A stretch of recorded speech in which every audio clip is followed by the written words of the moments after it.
అంటే ఈరోజు గ్రామాలలో ఏదైనా పరిస్థితి బాగాలేకనో కేసులకు లేదా చిన్న చిన్న కాంట్రాక్టుల కోసం కొంతమంది పోయినా వాళ్ళందరూ కూడా ఈరోజు మళ్ళీ ఒక్కసారి పిలిస్తే చాలా ఈ పార్టీలకు వద్దామన్నట్టు ఉంది. కాబట్టి ముఖ్యమైన వాళ్ళు ఏదైనా గ్రామాలల్లో ప్రజలకు సేవ చేసేటోళ్ళు ఒకవేళ అటు పోయినా కూడా వాళ్ళందరినీ కలుపుకొని పోదాం. ఎందుకంటే వాళ్ళందరినీ కూడా ఇప్పుడు మన ఇంట్లో కూడా మన అన్ననో తమ్ముడో చిన్నదో పెద్దదో తప్పు చేస్తే ఇంట్లోకి వెళ్ళికైతే బయటకు వెళ్ళగొట్టాం కదా, మళ్ళీ తప్పు సరిదిద్దుకుంటాం, మళ్ళీ ఇంట్లో కలుపుకుంటాం. అట్లనే ఇవాళ వాస్తవ పరిస్థితి అర్థమైంది.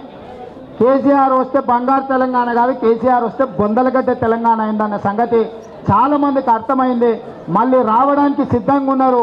అసెంబ్లీలో పార్టీ మారిన ఎమ్మెల్యేలు కూడా నేను పలకరిస్తేనేమో నాదికే చూస్తుంటారు. నేనేమనుకుంటా నడుచుకుంటూ పోయినా కూడా ఒక్కసారి పలకరిస్తే బాగుండని. అంటే పోయిన వాళ్ళు ఎవ్వరు కూడా అక్కడ ప్రశాంతంగా మనశ్శాంతిగా లేరు.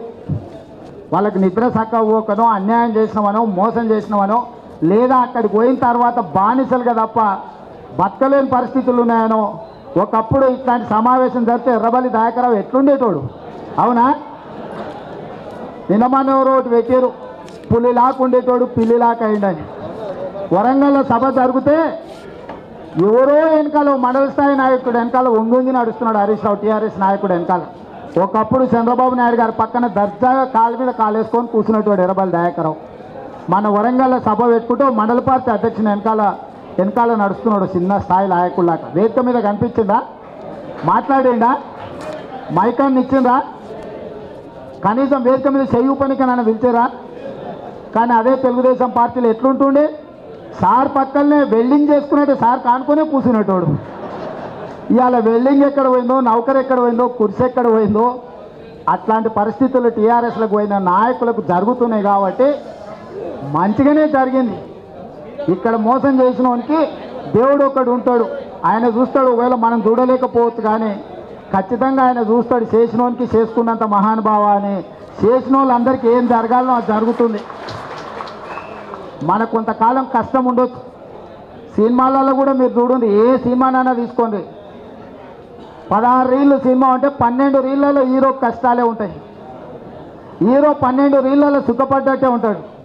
4 రీళ్లలో ఇక హీరో వచ్చి విలన్ను ఇబ్బడిమబ్బడిగా ఇయ్యర కొట్టి హీరో గెలిచి ప్రజలందరూ హీరోకే స్వాగతం పలుకుతారు కదా. ఇవాళ మనకు కూడా కొంత కష్టం ఉండొచ్చు. కష్టం లేదని నేను అంటలేను. కష్టాలను ఎదుర్కొని నిలబడ్డోడే హీరో, నిజమైన హీరో. తెలుగుదేశం పార్టీ కార్యకర్తలే హీరోలు. ఇవాళ టీఆర్ఎస్లో పోయినోడు ఎవడైనా జీరోనే. దానికి ఉదాహరణ ఎర్రబల్లి దయాకర్రావు. అసెంబ్లీలో లీడర్ ఉండే, పార్టీలో ప్రెసిడెంట్ ఉండే. ఇవాళ ఏమైనా ఇప్పుడు నియోజకవర్గ స్థాయికి ఎమ్మెల్యేనే ప్రెసిడెంట్ అంట. అంటే ఇప్పుడు ఆయన పాలకుర్తికి ఎమ్మెల్యే. తెలుగుదేశంలో రాష్ట్ర శాఖ అధ్యక్షుడు ఉన్నోడు ఇవాళ ఒక అసెంబ్లీ కాన్స్టిట్యున్సీకి ప్రెసిడెంట్ అవుతున్నాడు ఎర్రబల్లి దయాకర్రావు. ఇంతకంటే అధ్వానమైన బతికేవనికన్నా ఉంటుందా? ఎవడన్నా జగాలు ఉంటే ఆ బిల్డింగ్ పైకి ఎక్కి కిందికి దుంకి చచ్చిపోవాలి.